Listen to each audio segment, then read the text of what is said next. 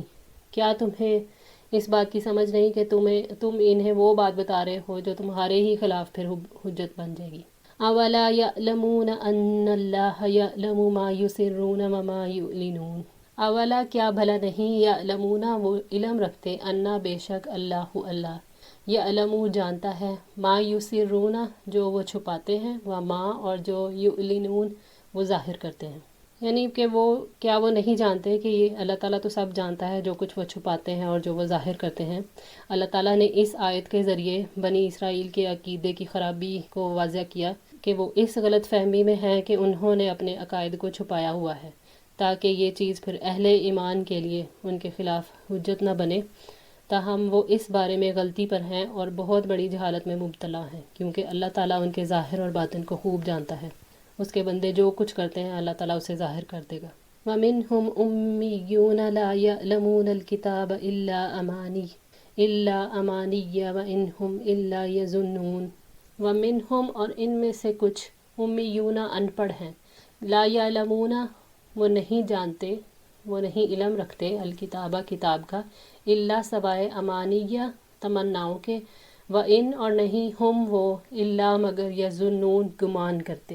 وَمِنْهُمْ یعنی ان اہل کتاب میں سے کچھ لوگ ہیں، امیون ان پڑھ لوگ ہیں، لا یعلمون الکتاب الا امانی وہ کتاب کا نہ علم رکھتے ہیں، نہ اس پر عمل کرتے ہیں، نہ اس پیغام کو وہ آگے پہنچاتے ہیں۔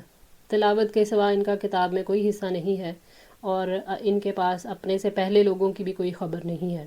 وَإِنْهُمْ إِلَّا يَظُنُّونَ اور وہ اس کے سوا کچھ نہیں کہ وہ گمان کرتے ہیں، یعنی ان کے پاس گمان کے علاوہ اور کچھ نہیں ہے، اور وہ اہل علم کے وہ بس فالو ہی کرتے ہیں، اور یعنی ان کے پاس خالی آرزویں ہیں بس۔ تو قرآن مجید میں اللہ تعالیٰ نے ان کی ان آرزوؤں کا بھی حوالہ دیا ہے۔ سورہ البقرہ کی آیت نمبر 80 میں کہا وَقَالُوا لَن تَمَسَّنَا النَّارُ إِلَّا أَيَّامًا مَّعْدُودَةً اور انہوں نے کہا جہنم کی آگ ہمیں ہرگز نہیں چھوئے گی مگر گنے ہوئے چند دن۔ اسی طرح پھر سورہ البقرہ کی آیت نمبر 111 میں کہتے ہیں وَقَالُوا لَن يَدْخُلَ الْجَنَّةَ إِلَّا مَنْ كَانَ هُودًا أَوْ نَصَارَىٰ تِلْكَ أَمَانِيُّهُمْ اور انہوں نے کہا کہ کوئی شخص جنت میں ہرگز داخل نہیں ہوگا مگر وہ جو یہودی یا عیسائی ہو، یہ ان کی تمنائیں ہیں۔ اللہ تعالیٰ نے ان لوگوں کو امی یعنی ان پڑھ کہا ہے جو کتاب کا علم نہیں رکھتے، جو کتاب سے آرزوئیں رکھتے ہیں اور گمان کرتے ہیں بس۔ اگر ہم لوگ اللہ تعالیٰ کی کتاب نہ پڑھیں تو ہمارا شمار بھی امیوں میں ہوگا۔ اگر ہم قرآن پاک کو نہ جانیں تو یہ ہماری بھول ہے کہ ہمارا ایمان مکمل ہے۔ آرزوؤں سے ان کی مراد وہ جھوٹے قصے کہانیاں ہیں جو انہوں نے اپنے دین کے نام پر گھڑ رکھے تھے۔ ان کا خلاصہ یہ تھا کہ جہنم کی آگ یہودیوں کے لیے نہیں ہے، اور انہوں نے اپنے بزرگوں سے ایسی باتیں منسوب کی ہوئی تھیں کہ جن سے یہ ثابت ہوتا تھا کہ جہنم کی آگ سے نجات پانے اور جنت میں جانے کے لیے بس معمولی کام اور چیزیں کافی ہیں۔ فَوَيْلٌ لِّلَّذِينَ يَكْتُبُونَ الْكِتَابَ بِأَيْدِيهِمْ ثُمَّ يَقُولُونَ هَٰذَا مِنْ عِندِ اللَّهِ لِيَشْتَرُوا بِهِ ثَمَنًا قَلِيلًا فَوَيْلٌ لَّهُم مِّمَّا كَتَبَتْ أَيْدِيهِمْ وَوَيْلٌ لَّهُم مِّمَّا يَكْسِبُونَ۔ فَوَيْلٌ پس ہلاکت ہے، لِلَّذِينَ ان کے لیے جو یکتبون وہ لکھتے ہیں الکتابہ کتاب کو، بِأَيْدِيهِمْ اپنے ہاتھوں سے، یعنی تباہی ہے ان لوگوں کے لیے جو اپنے ہاتھوں سے کتاب لکھتے ہیں۔ اللہ تعالیٰ نے سختی سے ان لوگوں کو وارن کیا ہے جو اللہ تعالیٰ کی کتاب میں تبدیلیاں کرتے ہیں کہ ہلاکت اور عذاب ہے ان لوگوں کے لیے جو تورات میں تحریف کرتے تھے، پھر تحریف شدہ آیات کو اپنے ہاتھوں سے لکھتے تھے۔ تو وہ ایسا اس لیے کرتے تھے تاکہ اس کے ذریعے کچھ دنیا کے فائدے حاصل کر لیں، جیسے مال مل جائے، عزت مل جائے، شہرت مل جائے۔ ثم پھر یقولون وہ کہتے ہیں ھذا یہ من عند اللہ اللہ کی طرف سے ہے، پھر وہ کہتے ہیں کہ یہ اللہ تعالیٰ کی طرف سے ہے۔ وہ اپنے پیروکاروں سے یہ کہتے ہیں کہ جو چیز تمہارے پاس ہے وہی ہے جسے اللہ تعالیٰ نے سیدنا موسیٰ علیہ السلام پر نازل کیا ہے، حالانکہ وہ اس کو اپنے ہاتھوں سے لکھتے ہیں اور اللہ تعالیٰ کی طرف جھوٹ منسوب کرتے ہیں، اور وہ یہ سب علم رکھنے کے باوجود ایسا کرتے ہیں۔ لیشترو تاکہ وہ لے لیں، بھی بدلے اس کے سامانن قیمت، قلیلاً تھوڑی، تاکہ وہ اس کے بدلے میں تھوڑی سی قیمت وصول کر لیں۔ یہودی عالم اپنے علم سے دنیا کماتے تھے، وہ عوام کو مفت جنت جانے کے طریقے بتاتے تھے اور ان سے اس طرح ان کے اوپر نذرانوں کی بارش ہوتی تھی، اور یوں مفت جنت کے بدلے ان علماء کو مفت دنیا فراہم کر دیتے تھے لوگ۔ اللہ تعالیٰ نے اسی بارے میں فرمایا کہ یہ ان کی کمائی جو ہے ان کے لیے ہلاکت کا باعث ہے۔ یہودی عالم کتاب کی پیروی کرنے کے حکم کو تبدیل کر کے ایسے مشورے دیتے تھے جس کے ذریعے لوگ اپنا جرم چھپا سکیں یا جس کی وجہ سے وہ اپنے گناہوں پر پردہ ڈال سکے اور مطمئن ہو جائیں کہ یہ بس سب دین کے مطابق ہے، اور اس پر وہ لوگوں سے پھر بھاری جرمانے وصول کرتے تھے تاکہ انہیں دیندار وہ لوگوں کے سامنے ثابت کر سکیں، یعنی کہ بس فیس لیتے تھے ان کو پاک صاف کرنے کے لیے۔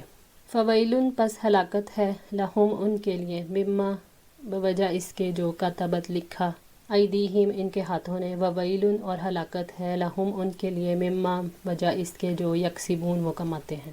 اللہ تعالیٰ نے یہود کے ظلم کی وضاحت فرمائی ہے کہ وہ اپنے ہاتھ سے کتاب لکھتے ہیں، تو اس طرح ایک طرف تو وہ سچا دین چھپا لیتے ہیں اور دوسری طرف ایک اور جھوٹ بولتے ہیں کہ یہ اللہ تعالیٰ کی طرف سے ہے۔ ویل لہم مما یکسبون، ہلاکت ہے ان کے لیے اس کی وجہ سے جو وہ کماتے ہیں۔ ویل شدید عذاب ہے ان کے لیے، ہلاکت ہے، بربادی ہے جو اپنے ہاتھوں سے لکھ کر اور پھر اس کو بیچ کر وہ پیسے کماتے ہیں۔ سیدنا عبداللہ بن عباس رضی اللہ تعالیٰ عنہ نے بیان کیا کہ تم اہل کتاب سے کسی چیز کے بارے میں کیوں پوچھتے ہو جبکہ تمہاری کتاب جو رسول اللہ صلی اللہ علیہ وآلہ وسلم پر نازل ہوئی وہ تازہ بھی ہے اور محفوظ بھی، اور تمہیں اس نے بتا بھی دیا ہے کہ اہل کتاب نے اپنا دین بدل ڈالا اور اللہ تعالیٰ کی کتاب میں تبدیلی کر دی اور اسے اپنے ہاتھ سے از خود بنا کر لکھا اور کہا کہ یہ اللہ عز و جل کی طرف سے ہے تاکہ اس کے ذریعے دنیا کا تھوڑا سا مال کما لے۔ تمہارے پاس جو علم ہے وہ تمہیں ان سے پوچھنے سے منع کرتا ہے، واللہ میں تو نہیں دیکھتا کہ اہل کتاب میں سے کوئی تم سے اس کے بارے میں پوچھتا ہو جو تم پر نازل کیا گیا ہے۔ صحیح بخاری 7363۔ آج کے لیے اتنا ہی۔ دعا ہے اللہ تعالیٰ ہماری اس کوشش کو قبول فرمائے، ہماری غلطیوں کو تاہیوں کو معاف فرمائے اور ہماری اصلاح فرمائے۔ جزاکم اللہ خیر، والسلام علیکم ورحمۃ اللہ وبرکاتہ۔